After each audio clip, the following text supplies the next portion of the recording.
Ya, saudara, kami kembali lagi dengan segmen Tanya Jawab COVID-19 yang akan menghadirkan anggota Ikatan Dokter Indonesia untuk menjawab pertanyaan-pertanyaan dari Anda, pemirsa Sapa Indonesia, seputar virus corona dan wabahnya yang masih terus menyebar. Pertanyaan Anda bisa Anda sampaikan melalui media sosial Instagram @sapaindonesia_kompas.tv dan juga @kompas.tv. Dan juga melalui line telepon sebentar lagi kami buka di nomor 021 5366 0500. Saat ini saya sudah terhubung dengan sambungan Skype dengan seorang dokter, anggota Ikatan Dokter Indonesia atau IDI, spesialis penyakit dalam, Dr. Adityo Susilo. Dr. Adit, selamat pagi. Selamat pagi, Mas Bayu. Ya, terima kasih waktunya. Kita melalui Skype berhubung satu dan lain hal Anda belum bisa datang ke studio. Nah, Dr. Adit akan menjawab beberapa pertanyaan melalui media sosial kami dulu. Sebentar akan kami mulai menampilkan grafisnya di sini ya, Dr. Adit. Baik. Dr. Adit, saya langsung saja mulai dengan pertanyaan pertama dari @laksmindra.indra. Apakah tanda spesifik bagi yang ODP menjadi PDP dan kemudian menjadi suspek serta menjadi positif COVID-19, Dr. Aditya? Baik.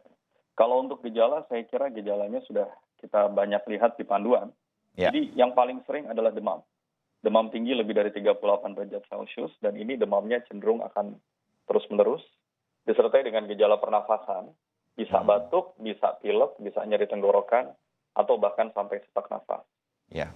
Itu adalah gejala yang paling sering kita dapatkan dan akhirnya membuat kita mencurigai bahwa jangan-jangan yang bersangkutan adalah PDP, begitu.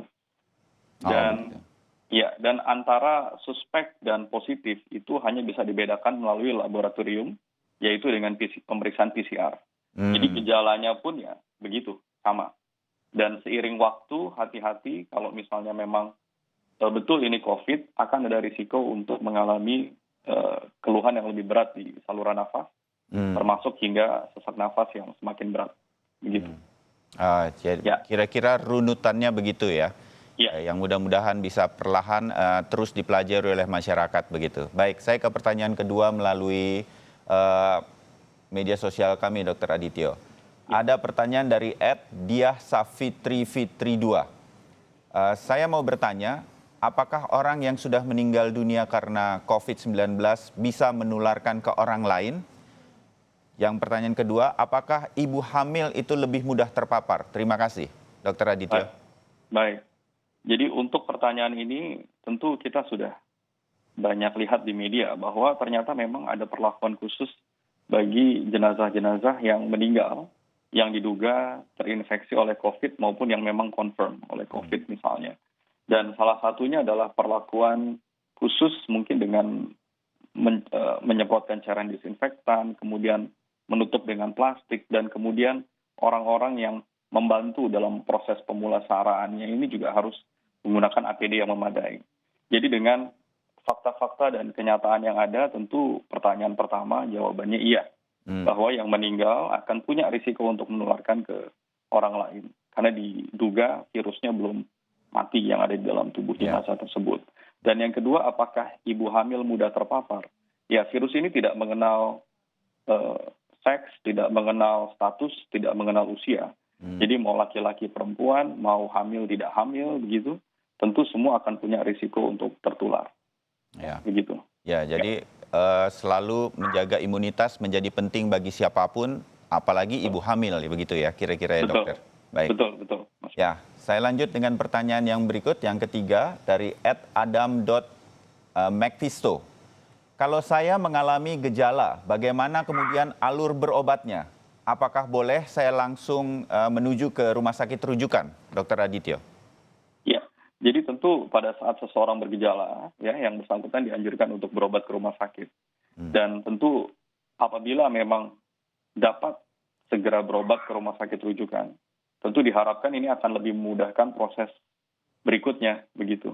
Karena memang di rumah sakit rujukan tentu mereka diperuntukkan dengan fasilitas-fasilitas yang lebih memadai dibandingkan dengan rumah sakit yang non-rujukan. Jadi saya kira tentu jawabannya iya untuk yang ini.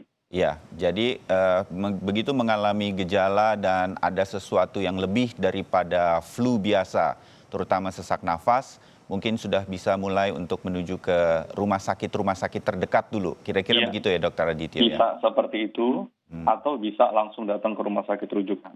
Ya, Tapi kalau misalnya datang ke rumah sakit tempat dulu, tentu harus di-assess di sana. Dan kemudian apabila memang dicurigai dan dibutuhkan fasilitas yang lebih memadai, rumah sakit yang bersangkutan akan melakukan rujukan ke rumah sakit yang ditunjuk. ya. Begitu. Baik, Ya. oke. Yang berikut pertanyaan keempat Dokter Adityo, sebentar lagi kita munculkan. @devi_amelia11.